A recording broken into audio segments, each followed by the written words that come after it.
안녕하세요. 슬기로운 운동생활입니다. 네, 이전 시간에는 사레레랑 충돌증후군의 관계에 대해서 이야기를 해봤었어요. 이론적 배경이랑 일종의 실전 적용 방식 그런 것도 좀 이야기 좀 해봤었죠. 당시에 이제 뇌회전과 관련된 얘기를 조금 나눴었는데 오늘 영상은 그 부분에 대해서 조금 더 자세히 다루고 좀 더 실전적인 영상을 찍어보려고 합니다. 앞 영상에도 말을 했지만 사례를 보통 할 때 주전자에서 물 따르듯이 팔 자세를 취하고 사례를 운동을 해라 라고 얘기를 듣잖아요. 저도 이제 헬스장에 처음에 갔었을 때 그렇게 교육을 받았었어요. 해부학적으로 보면은 팔을 내회전한 상태에서 사례를 하라고 하는 거죠. 실제로 옛날부터 최근까지 이렇게 논문들을 보면은 내회전한 상태에서 사례를 했을 때 측면 삼각근과 후면 삼각근의 활성도가 더 높아지는 이제 그런 근전도 연구 결과가 많이 있어요. 이 부분에 대해서 이제 해부학적인 관점으로 좀 설명을 드리면 측면 삼각근은 삼각근 중에서도 좀 팔 뒤쪽에 붙어가지고 팔 앞쪽으로 좀 돌아서 나온다라고 생각하시면 될 것 같아요. 그래서 이게 팔을 그냥 옆으로 들 때는 측면 삼각근이 팔 뒤에 살짝 위치해 있고 이걸 내회전하게 되면 이 근배열이 바뀌어서 지면과 평행하게 바뀌게 되는 거예요. 그거에 따라서 이제 근육의 내부함 자체가 이제 증가하는 효과가 있기 때문에 아마도 연구에서 근 활성도가 증가하지 않았나라고 추측해 볼 수 있고, 그리고 측면 삼각근이 붙어 있는 이 뼈 조직도 약간 앞쪽으로 이렇게 들려 있는 구조로 되어 있어요. 그렇기 때문에 팔을 약간 내회전을 하게 되면은 상완골뿐만이 아니고 견갑골 자체도 약간 들려 있는 견봉 부분이 살짝 앞으로 이렇게 숙여지도록 재조정이 될 거기 때문에 아마 중력 방향으로 힘을 더 받을 테니까 그 영향도 분명히 있을 것 같고요.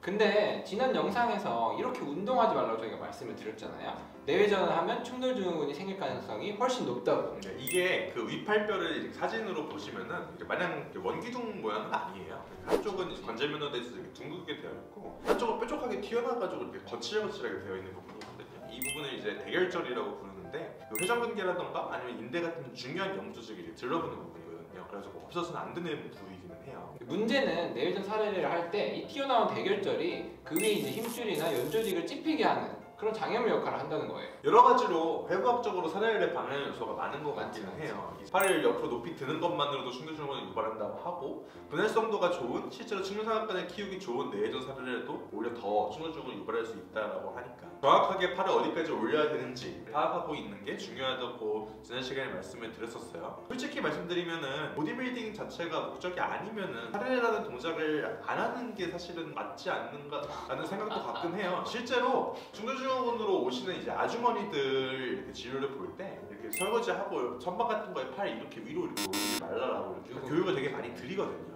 근데 뭐 이제 남자들 같은 경우는 사실 사례를 안 하면 측면 삼각근을 키울 수 있는 방법이 많지 않으니까 그래서 좀 아쉽기는 하죠. 그래서 준비했습니다. 내회전의 장점을 가져가면서 충돌증후군이 생기지 않는 실질적인 운동 방법을 소개해 드릴까 합니다. 네, 그러니까 각도를 굳이 신경을 쓰지 않아도 안전하게 할 수 있는 방법이라고 볼 수 있겠네요. 네. 두 가지 방법 정도가 있을 것 같고, 첫 번째는 충돌증후군이 생기는 각도 자체를 이제 내주지 않는 거라고 생각하면 될 것 같고, 두 번째는 내회전을 실제로 하지는 않지만 내회전과 똑같은 환경을 만들어주는 거라고 생각을 하시면 될 것 같아요. 각도와 관련된 첫 번째 방법은 크로스바디 라테럴 레이즈입니다. 네, 그게 이제 벤치에서 하는 거거든요. 인클라인 벤치.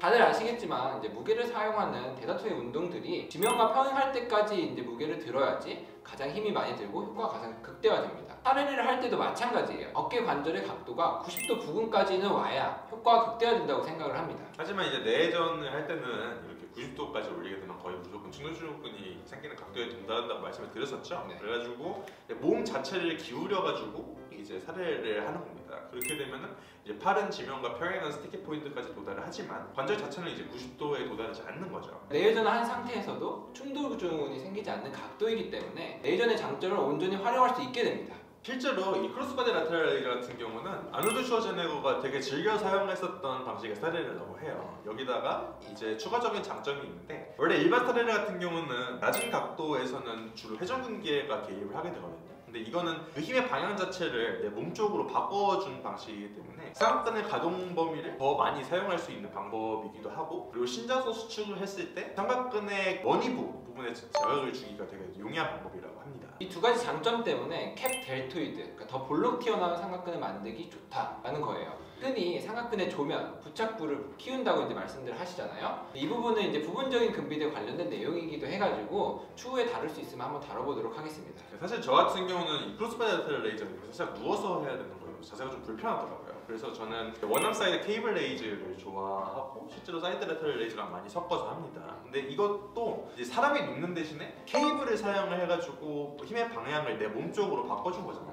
그러니까 사실 원리 자체는 똑같다고 생각을 하시면 될 것 같아요. 두 번째 방법은 내전 환경으로 바꿔준다입니다. 해부학적인 이해를 바탕으로 만들어진 방법인데 하는 방법도 어렵지 않습니다. 그러니까 팔이 도는 대신에 내 몸 전체가 앞으로 도는 거라고 생각하시면 돼요. 몸을 앞으로 살짝 숙여가지고 측면이랑 후면 삼각근에 중력에 조금 더 노출시키는 상태를 만들어주는 거죠. 그 상태에서 팔 자체 같은 경우는 중립이나 외전 그립을 한 상태에서 이제 사이드 라테럴 레이즈를 해주는 겁니다.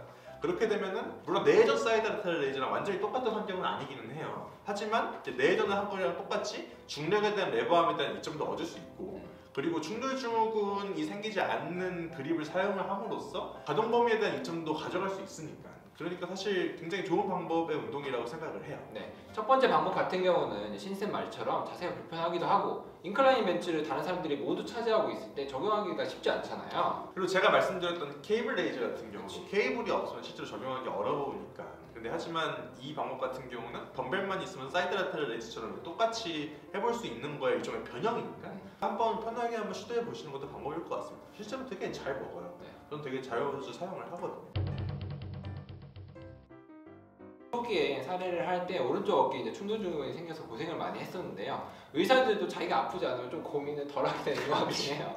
그래서 이제 저희 둘이 이제 여태까지 고민했던 이제 어깨 운동 관련된 내용을 다룰 수 있는 기회가 돼서 좋았던 것 같습니다. 그러니까 일반 사례를보다 조금 더 효과적일 수도 있으면서 그리고 더 안전한 그런 방식의 사례를 보여드리는 거라고 생각해 주셨으면 좋겠습니다. 그리고 이제 저 같은 경우는 그거 외에도 이제 운동 방식을 조금씩 바꿔주는 게 되게 중요하다고 생각을 해요. 실제로 이제 조 웨이더의 보디빌딩 훈련 원칙에 대해서 보면은 이제 머슬 컨퓨전 트레이닝 프린시플이라는 게 있어요. 똑같은 패턴의 운동만 반복을 하면은 좋아지지 않는다. 다양한 방식의 패턴으로 훈련을 해야 된다는 원리인데 뭐 다양성을 주는 방법은 여러 가지 방법이 있겠죠. 휴식 시간을 줄이는 방법도 있고 뭐 세트 수를 바꾸는 방법이 있겠고 반복 수를 바꾸는 방법 여러 가지 방법이 있겠는데 조금 더 재미있고 운동에 대한 흥미를 오랫동안 가져가려면은 운동 방법 자체를 바꿔주는 것도 필요하다고 생각을 해요. 그러니까 여러 가지 운동을 한번 시도를 해보셨으면 좋겠습니다. 한번 뭐 오늘이나 내일 헬스장이나 집에서 시도해 보시고 괜찮으신지 피드백 남겨주시면 감사하겠습니다. 오늘의 저희 이야기가 도움이 되셨다면 구독, 좋아요 부탁드릴게요. 감사합니다. 안녕.